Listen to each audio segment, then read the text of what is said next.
نتیرے ژوند میں بیلتا سبا کوم هو په مدرسه کې د ټولو نه اول ملاقات حضرت مولانا زید باچا صاحب سره وشو.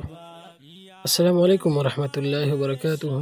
ملګرو ډیر وخت پس بیا روان شوم یو ځلې خپلې مدرسې ته چې کومې مدرسې نه د ما فراغه شو. ماښام مزد مې وکړو او هغې نه پس راووتم چونکې یخني هم ډېره زیاته وه، په لاره کې دونه هم ډېر زیات و. توفیل مولانا صاحب سره مې رابطه وکړه چې څنګه چل به کوم. نو هغې وویل چې ستا څنګه خوښی؟ ما هغه ته ویل ګاډی روباسه او چې ځو. نو توفیل مولانا صاحب راته وویل چې زه درته فردوس دکان مخې ته ولاړ یم. نو ما ویل چې په موټر سایکل به ولاړې. هغه مې چې خوا دې خوا کتل را کتل چې چېرته به چې کته مې ګاډي کې ناست و. ما ورته ویل ما په موټر سایکل کتلې او ته په ګاډي کې راغلی. بیا ورته کېناستم او ورته مې ویل چې ګاډی دې خپل دی که پردی؟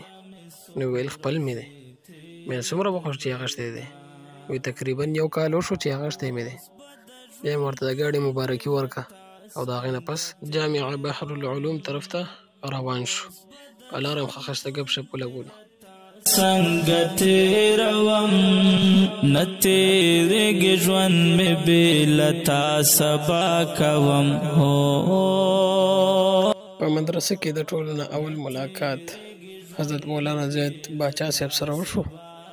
ورسره احتشام مولانا صاحب او معاذ مولانا صاحب سره هم ملاقات وشو. دې نه پس دفتر ته چې دننه شو نو ډېر علما کرام ناست وو. په دې کې زموږ خوږ ناظم صاحب د دې مدرسې هغوی هم تشریف فرماو. سلام نه پس چې کېناستو نو معاذ مولانا صاحب یو بل مولوي صاحب ته پټګي وهلو. دا زموږ د کلاس ملګري دي، څه راغلی دي او څه په لارو را روان وو.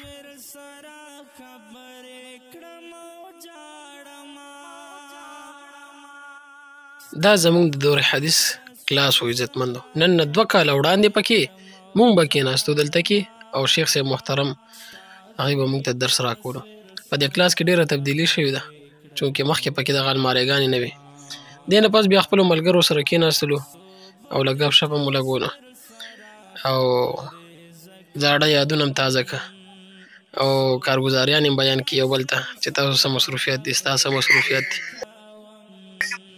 بیا دا زموږ مدرسه ده، مختصر غونته کې بهر نه مې لږه ویډیو وکړه او بیا دې نه پس را روان شو کور ته.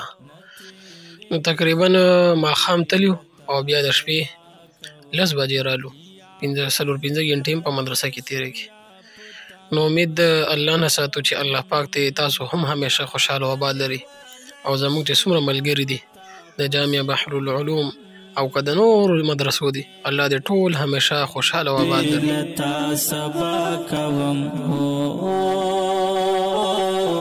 نه تېرېږي ژوند مې بې له تا سبا کوم.